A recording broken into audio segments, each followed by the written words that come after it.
예수님께서 예루살렘에 입성하시고 제일 먼저 하신 것은 성전을 빌미로 탐욕과 욕망을 성취하고 있는 그런 장사치들을 쫓아낸 것이지요.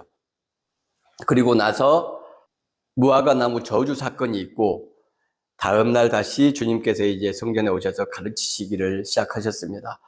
그때 대제사장과 바리새인들이 와서 무슨 권위로 이런 일을 하느냐. 예수님께서는 세례 요한의 권위가 사람으로부터냐 하나님으로부터냐 라고 그들이 대답할 수 없는 질문을 하셨죠. 그리고 나서 그들에게 세 가지 비유를 하신 겁니다. 성경에서 3, 7, 12는 아주 중요한 의미가 있는, 그래서 완전수라고 불리기도 합니다. 지금 세 가지 비유를 들은 것으로 나와 있죠. 그런데 이제 복음서마다 또 차이가 있고, 그 다음에 좀 이상하지 않습니까? 예수님은 이제 30대 정도밖에 안 됐고, 대제사장과 바리새인들, 이들은 적어도 50대 이후의 사람들, 이스라엘에서 가장 힘이 있는 종교와 정치 지도자들, 포도원 주인이 있었어. 두 아들이 있었는데 포도원에 가라고 일을 했더니 첫째 아들은 이렇게 했고 둘째 아들은 이렇게 했어.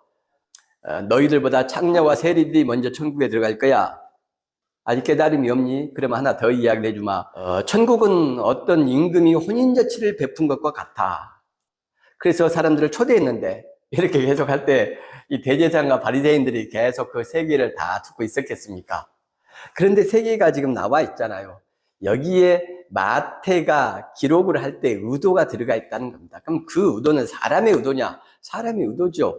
그럼 그 사람의 의도는 하나님의 뜻과는 아무 상관이 없느냐? 그럴 리가 있습니까? 마태는 이것을 기록하고 한 문장, 한 문구, 한 단어를 선택할 때에 하나님 앞에서 하는 것처럼 살아계신 예수 그리스도 하나님의 아들 앞에서 기록을 하는 그 마음 자세로 기록을 했을 겁니다.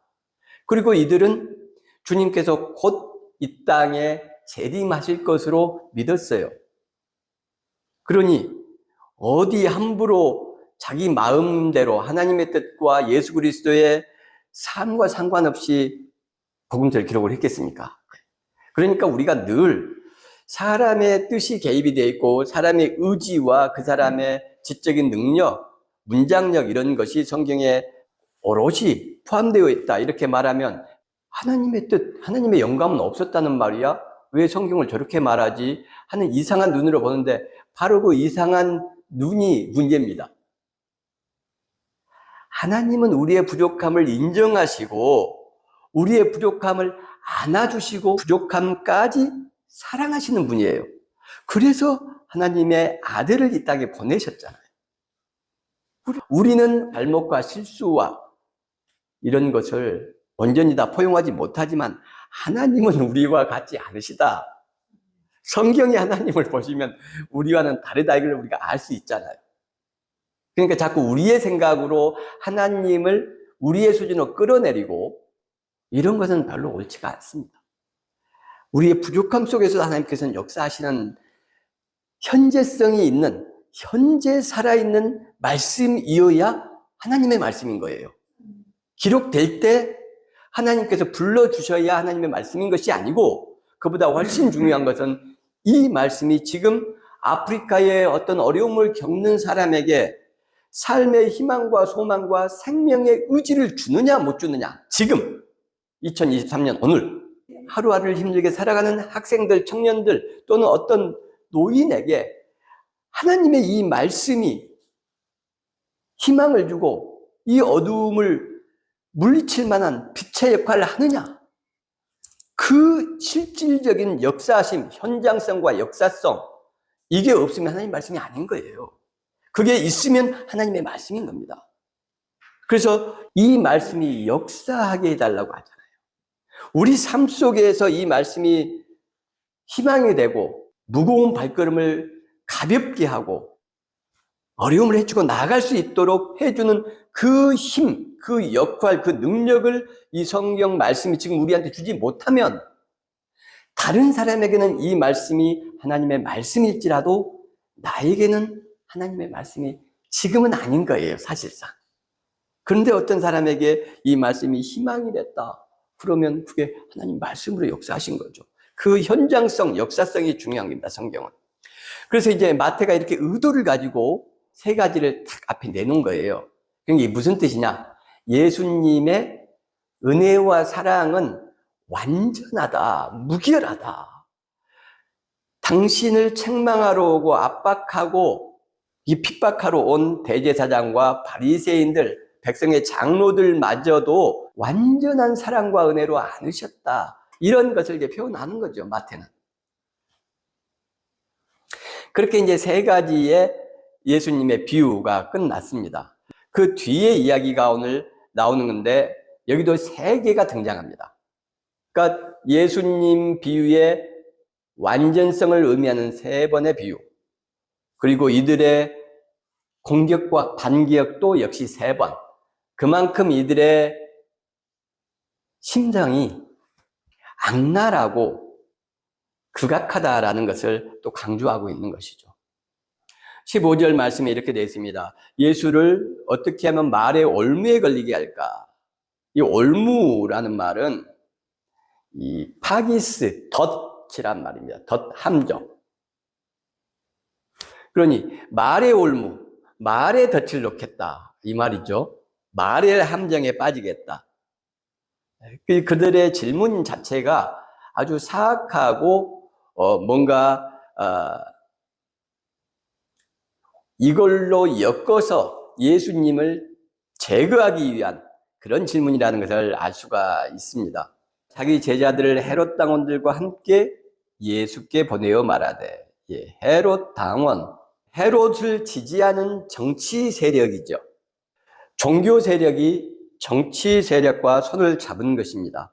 바리새인들, 종교 지도자들이 예수를 정치범으로 제거하려고 하고 있다. 이것을 알 수가 있어요. 마가복음 3장 6절 시작. 바리새인들이 나가서 곧 헤롯 당과 함께 어떻게 하여 예수를 죽일까 의논하니라. 바리새인들이 헤롯 당과 함께 어떻게 하면 예수를 죽일까 의논했다. 인류사에 있어서 기록물이 남아있는 역사적 사건들을 보면 이게 아주 변함없이 지속되고 있습니다. 정치 권력과 종교 권력의 협작, 의로운 사람, 민중을 위한 사람들을 제거할 때에 독자적인 힘으로만 안 될 때 이 두 세력이 손을 잡습니다. 정치적 목적을 가진 사람들은 자기들의 정치 권력을 유지하기 위해서 이 사람을 제거하면 좋습니다. 그런데 그렇게 제거를 하자니 여론이 무섭죠. 그런데 종교인들을 끌어들이면은 이게 어떤 식으로 여론을 희석시킬 수 있냐? 신의 뜻이란 말이에요. 신의 뜻. 하나님께서 원하시지 않는다. 종교와 정치는 항상 사악한 협잡에 앞장섰고 한 번도 종교가 정치로부터 완전한 자유를 누렸던 적이 없습니다. 힘을 가졌을 때도 마찬가지예요. 힘을 가졌을 때는 종교가 정치를 자기 하인으로 놓고 노예로 삼았어요. 세계사에 그런 게 나오죠. 그래서 그 교황 앞에서 황제가 무릎을 꿇고 눈밭에서 3일을 사죄를 했던 카노사의 굴욕, 이런 것도 아주 유명한 이야기죠. 교회와 목사와 정치, 이것을 따로 분리하려고 하는 기독교인이 있다면 그것은 매우 잘못된 시각입니다. 모세오경, 이 모세오경의 핵심적인 내용이 뭡니까? 제국주의 이집트, 그 독재자 파라오의 항거에서 싸우는 민중의 지도자 하나님, 하나님의 명을 받은 민중의 지도자 모세, 이게 율법서의 내용이죠. 제국과 거기에 파라오 황제와 싸우는 거예요. 이 정치적인 내용이 아닙니까? 그 다음에 나오는 게 뭡니까? 여호수아 사사기, 정치적인 내용 아닙니까? 하나님이 약속하신 땅이라고 하면서 그 지역과 전쟁을 하고 그 토착민들과 싸우고 몰아내고 블레셋과의 싸움을 하고, 이런 전쟁 이야기, 이게 정치적인 이야기 아니고 종교적인 이야기입니까? 사사기가 끝나고 사무엘상 나오죠. 사무엘상하가 누구 이야기입니까? 초대왕 사울과 다윗왕 이야기죠. 그 다음에 열왕기 상하 나오죠. 열왕기의 왕들의 이야기 아닙니까? 솔로몬으로부터 이스라엘이 패망할 때까지 왕과 정치의 이야기입니다. 전쟁 이야기고. 역대기는 어떻습니까? 똑같습니다. 그 다음에 예언서, 모든 예언서가 다 권력을 가지고 하나님의 뜻에 반하는, 백성을 섬기지 않는 지도자들을 향한 하나님의 준엄한 심판의 메시지, 이게 예언서의 모든 내용이에요. 정치 지도자들을 향한 경고와 책망, 정치적인 내용 아닙니까? 신약에서는요, 예수님 지금 당장 정치인들이 헤롯 왕과 함께 손을 잡고 결국은 정치범으로 처형이 됐죠. 요한복음 19장 19절에 이렇게 되어 있습니다. 빌라도가 패를 써서 십자가 위에 붙였어요. 나사렛 예수, 유대인의 왕. 제국에 반역한 로마 가이사 황제에게 반역한 정치범으로 십자가에 처형했습니다. 바울, 베드로, 모든 사도들 다 우리가 불과 얼마 전에 다 경험했잖아요. 정치 지도자가 결정해서 코비드 사태 때 예배 못 드리잖아요. 정치인들이 모든 거 하는 겁니다. 그리고 사악한 정치가 종교와 손을 잡고 민중을 수탈하고 하나님의 이름으로 짓밟는 것이죠. 엊그저께 12구 이태원 참사, 160명이 되는 젊은 아이들이 길에서 밟혀서 죽었습니다. 정부에서 잘 통제하지 못했고 인력을 동원하지 않았기 때문에 그 억울한 우리의 아들들, 딸들을 위해서 기성세대가, 대통령이, 장관이 말할 것도 없습니다. 우리 기성세대가 가슴을 치면서 우리도 그 책임이 있다.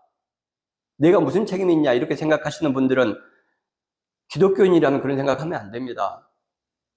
교회가 지금 윤석열 대통령 투표해서 되지 않았습니까? 우리 어른들이 투표 잘못해서 그 사람이 대통령 됐잖아요. 그리고 우리 아들들이, 딸들이 죽었어요. 근데 그 1주년에 대통령이란 자, 장관이란 자들이 이태원에 와서 그 1주년 기념식을 참석하지 않았고 교회에 가서 그 교회 사람들은 다 쫓아내고, 이게 교회, 하나님의 성전, 미시칸의 의미가 맞습니까? 교회 아니에요. 최소한 내용상에 있어서 하나님의 교회는 아니죠. 정치는 이런 짓들을 해왔다는 것이죠. 종교는 이런 짓들을 해왔습니다. 단 한 번도 정치와 종교가 순수하게 그 순결함을 유지한 적이 없습니다. 그건 불가능한 거예요, 인류 역사에서. 그리고 기독교인은 정치에 깊은 관심을 가져야 되고 바로 알아야 되고, 서민과 어려운 약자의 입장에서 하나님의 정치가 무엇인지를 감시하고 보아야 할 것입니다. 정치와 종교가 손을 잡고 문제를 일으키고 있다. 여기도 마찬가지죠. 헤롯 당원들과 함께 예수님께 보냈어요. 그 말은 지금 예수님을 정치범으로 엮으려고 하고 있다는 것, 그 다음에 이들의 질문이 정치적인 질문이 될 것이다. 이걸 알 수가 있죠. 가장 율법에 뛰어난 학자들, 바리새인들, 그리고 정치적으로 가장 사악한 머리를 굴리는 사람들이 함께 손을 잡고 예수 앞에 나왔어요. 바리새인들, 이 똑똑한 학자들은 질문을 할 것이고, 이 사악한 머리를 가진 이들은 말의 올무에 걸리는 예수를 올감해서 정치범으로 죽일 것입니다. 예상할 수 있는 거죠. 16절 뒤쪽이 조금 어렵다는 생각이 들어요. 16절 한번 읽어보겠습니다. 시작. 자기 제자들을 데려가 예수께 보내어 말하되 무슨 일이여 우리가 보니 당신은 참되시고 진리로 하나님의 이름을 가르치시며 아무도 걸리는 일이 있으시니 이런 사람을 영원히 하게 하셨으니. 아멘. 예, 여기서 좀 어려운 것은 당신은 참되시고 진리로 하나님의 도를 가르치신다, 이런 부분이 있죠. 참되다, 진리다, 하나님의 도, 이런 게 들어가 있으니까 이 전형적인 종교 용어죠. 은혜, 뭐 이런 단어들 비슷한 거죠. 좋은 말 같지만 사실은 상당히 애매해요. 여러분, 하나님의 도란 말은 이 호도스라는 단어가 쓰였는데 길이란 말로 이제 번역이 많이 되는데, 사실은 이런 길보다는 보행, 길을 가는 것, 그 행하는 것의 의미가 훨씬 강합니다. 하나님의 행함, 그걸 가르치는데 진리로 가르친다. 이게 무슨 말이죠? 아주 그럴싸하죠. 진리로 하나님의 도를 가르치십니다. 당신은 하나님의 길을 진리로 가르치십니다. 이게 무슨 말이에요? 풀어서 충분히 이야기할 수 있어야죠. 쉽게. 중학생도 이해할 수 있게끔. 당신은 참되시다. 이건 무슨 말입니까? 착하다는 말입니까? 아니면 성실하다는 말입니까? 신앙이 좋다는 말입니까? 이런 애매한 단어들, 이런 것들은 종교에서 빨리 없애야, 말씀을 들을 때에, 특히 성경, 기독교를 설교하시는 목사님들의 말씀을 들을 때 이런 애매모호한 표현들, 종교적인 용어들을, 추상적인 용어들을 계속 쓰는 분들은 말씀을 듣지 않으셔야 됩니다. 언어가 우리를 제약하고 언어가 우리를 가둬요. 그걸 구조주의라고 합니다. 철학에서 이야기하는. 그거 다 검증된 내용들입니다. 그래서 우리가 어떤 사람을 보면 제 좌파야 라고 이야기하는 순간 올바른 사고를 못하는 겁니다. 그들이 의도해서 만들어낸 용어에 갇히게 되는 것이죠. 그 구조를 빠져나갈 수가 없어요, 우리 인간은. 그러니까 이런 단어들, 진리, 이런 말씀을 하면 그게 기독교 말씀이고 좋은 말씀 같지만 아주 잘못된 이야기다. 그러면 여기서 참과 진리라는 말은 원래 의미가 뭐냐? 알레테스, 참이란 말, 그다음에 진리는 알레테이아, 사실, 진실이란 말이에요. 이 성경 신약에서 진리로 번역된 제가 봤던 모든 단어는 전부 이 알레테이아라는 단어가 쓰입니다. 아라는 것이 부정접두어인데 레테이아, 그러니까 뭘 덮거나 가리거나 숨기거나 하지 않다 이런 뜻이에요. 그러니까 있는 그대로의 사실, 법정에서 거짓으로 증언하거나 포장되지 않은 어떤 있는 그대로의 실체, 이런 것을 알레테이아라고 합니다. 그리고 그걸 철학에서 사용할 때 가장 궁극적인, 가장 본질적인 해답 또는 그런 본질 자체, 이런 것을 알레테이아라고. 우리말로 번역을 하면 이것은 사실, 진실에 가깝습니다. 이게 가장 적당해요. 사실이나 진실. 그러면 사실이나 진실을 넣어서 한번 이걸 읽어보면 어떻게 됩니까? 당신은 진실하고 진실함으로 하나님의 도를 가르치십니다. 성경의 모호한 구절, 항상 의문을 갖고 고민하고 이것을 내 언어로, 내 용어로 쉽게 표현할 수 있도록 연습하는 것이 되게 중요합니다. 가이사에게 세금을 바치는 것이 옳습니까? 옳지 않습니까? 완벽한 질문이죠. 로마 황제가 지금 이스라엘을 통치하고 지배합니다. 식민지 국가였죠. 그래서 왕도 세우고 대제사장도 황제가 세웠어요. 그레이트 헤롯, 대헤롯이 옥타비아누스 허락을 받고 왕이 되었습니다.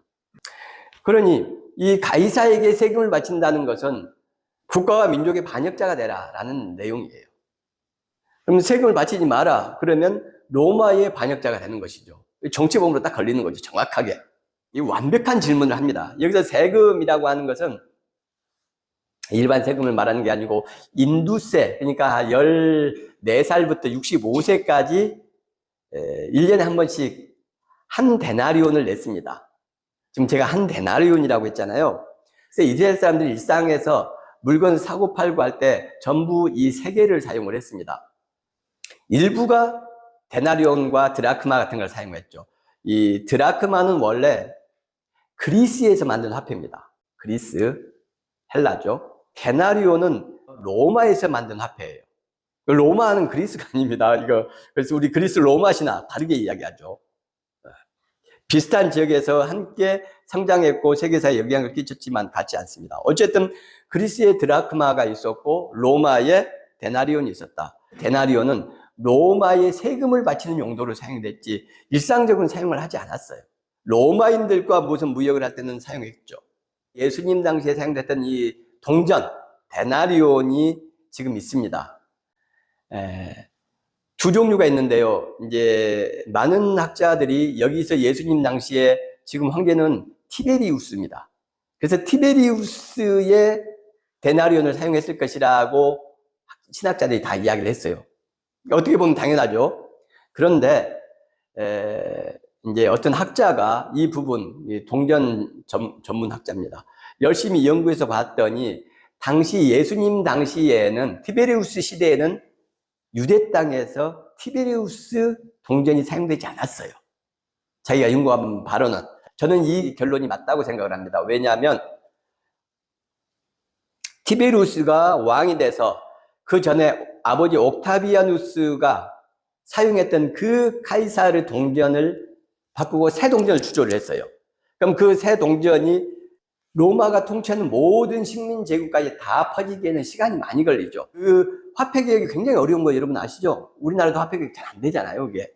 예, 잘 안 됩니다. 왜냐면 기존에 쓰던 돈들이 있기 때문에 그것을 어떻게 강제적으로 그 불만과 이런 게 보통 문제가 아니죠. 그래서 예수님 앞에 제시했던 이 데나리오는 옥타비아누스 것이다 라는 것을 그분은 이제 결론적으로 이야기를 해요. 근데 많은 신학자들은 이제 티베리우스 동전을 이야기를 하죠. 둘 다가 발견이 됐습니다. 티베리우스 동전에는 앞에는 황제의 화상이 있고 얼굴이 새겨져 있고, 물론 옥타비아누스의 아우구스투스의 그것도 똑같습니다. 주위에 이렇게 면류관, 월계관이 이렇게 그려져 있고 영광과 황제의 권위를 뜻하죠. 그리고 글이 새겨져 있습니다. 존엄한 신의 아들 시저, 가이사. 그 뒤편에는 지존한 대제사장, 최고의 대제사장, 이렇게 이제 또 글이 새겨져 있고, 티베리우스 어머니가 그 신들의 보좌에 함께 앉아서 홀을 들고 이제 이런 것들이 그려져 있어요. 동전을 내보이라. 지금 예수님께서 할 때 이 세금이라고 쓰인 펜소스란 단어는 인두세를 말하는 겁니다. 그러니까 인두세 내는 동전을 내보이라 이 말이죠.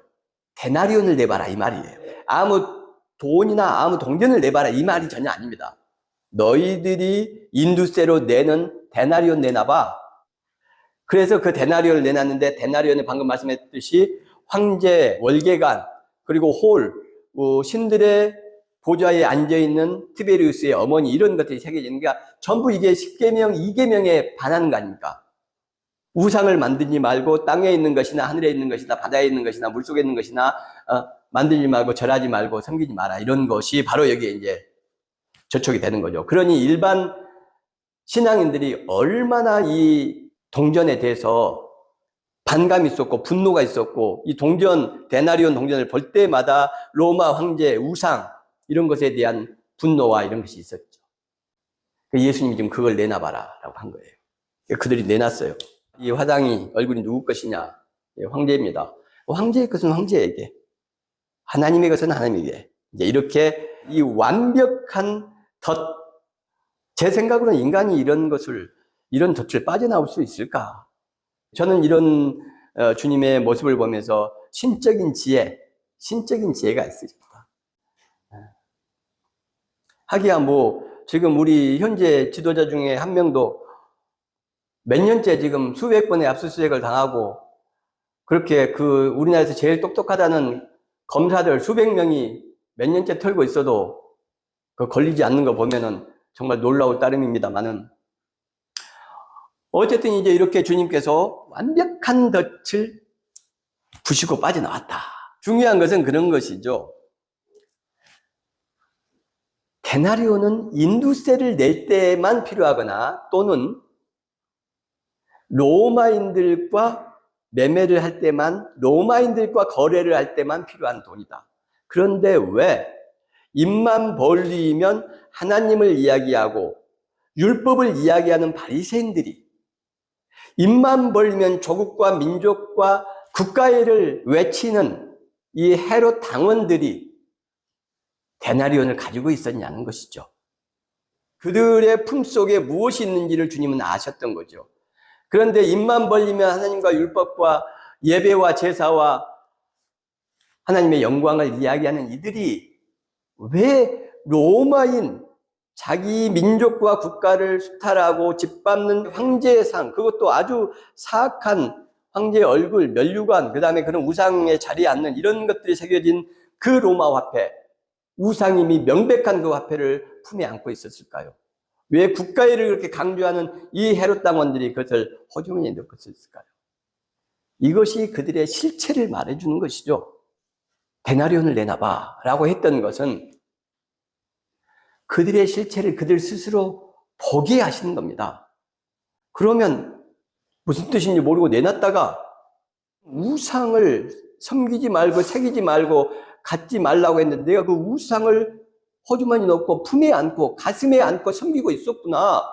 입만 열면 하나님과 율법을 이야기하는 그 바리새인인데 하나님의 사람이 아니고 우상을 섬기는 사람이었구나. 이걸 깨달아야죠. 그러라고 주님께서 지금 네 품에 있는 걸 내놔봐 라고 한 겁니다. 데나리온을 내놔봐.